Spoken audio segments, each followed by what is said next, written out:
In this video, I'm going to attempt to explain the matrix method in its simplest possible form. And when I say simplest form, what I mainly mean is avoiding Rube Goldbergism. All right?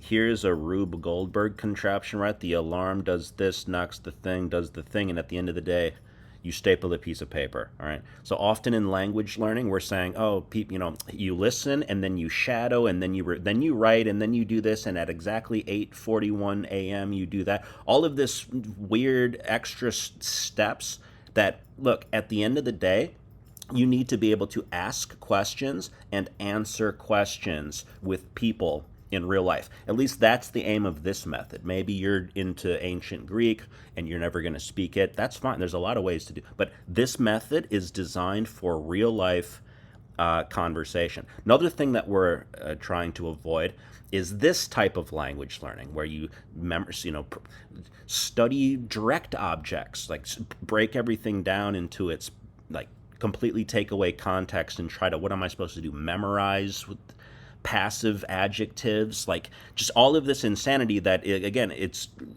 at the end of the day, I need to be able to ask questions and answer questions with people in the language.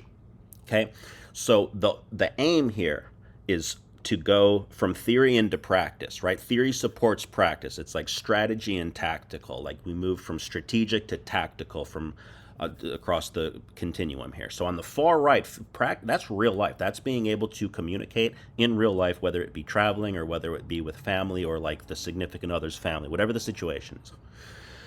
Theory, building blocks, is what I'm going to explain right now. Exactly what building blocks. No, I didn't say Siri. My phone is like theory. Okay, so building blocks is what I'm going to explain right now, and then we're going to move into what OPI practices. So this is straight out of the military as a military linguist, and how that's the most direct possible line to real life ability in a language that you're learning. Okay, so here's what I mean by building blocks. This happens to be in Spanish, but it's all languages are made of building blocks. Okay, so here at the bottom, I've got verb starting points. Quiero, quieres, me gusta, te gusta, pienso, so on and so forth, which means I want this, I like that, or I'm thinking about doing it or planning to do it, okay? As you move up the screen to viajar, that means to travel, a Mexico, Colombia, Argentina, okay? So I want to travel to Mexico is quiero viajar a México. Like physically point your finger at the screen and imagine that you're pushing a button like a keyboard, like bing, bing, quiero viajar a Mexico. Now, what if you said, I want to travel to Colombia, Argentina? Well, you just push another button. You say, quiero viajar a Colombia, quiero viajar a Argentina. Okay, a language is a thing that it's like a control panel or like a sample or keyboard. It's a musical instrument somehow. It's a little generator where it's a piano. Okay, quiero becomes quieres. That's a question.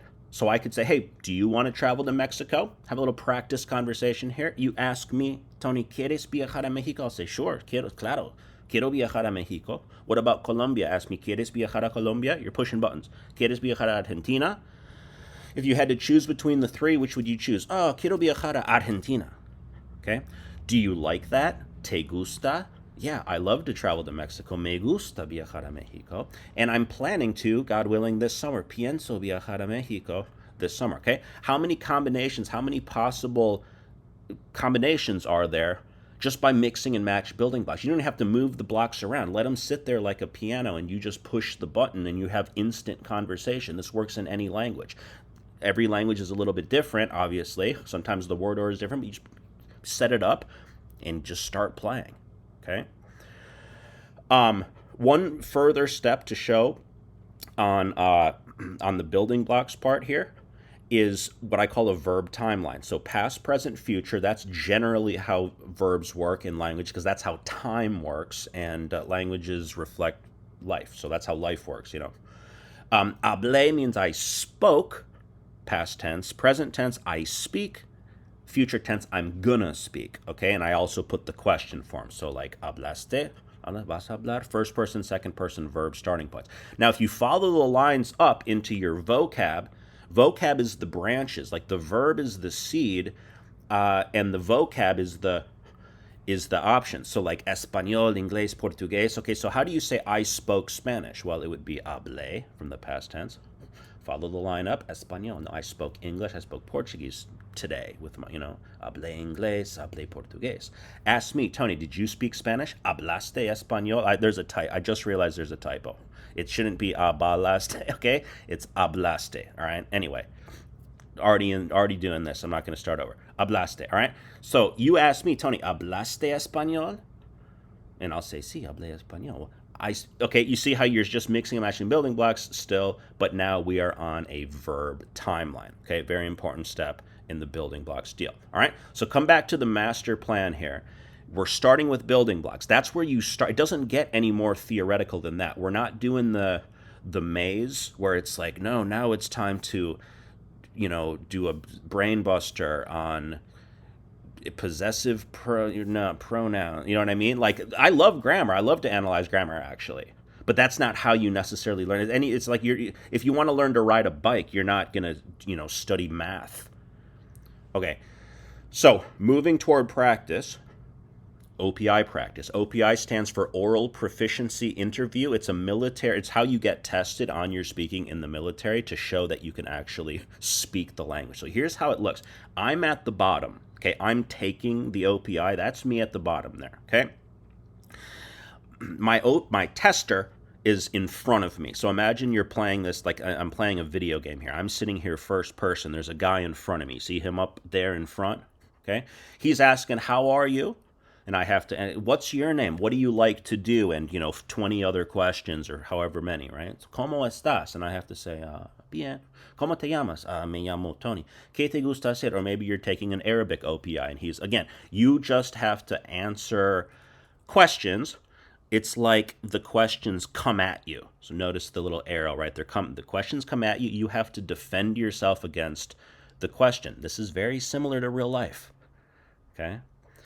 How am I going to answer those questions? Well, I use my building block matrix to generate an answer to the question. So let's pretend the question was, do you like to travel? Talk to me about traveling. What can you tell me? Whatever the topic is, traveling. That's the question. ¿Te gusta viajar?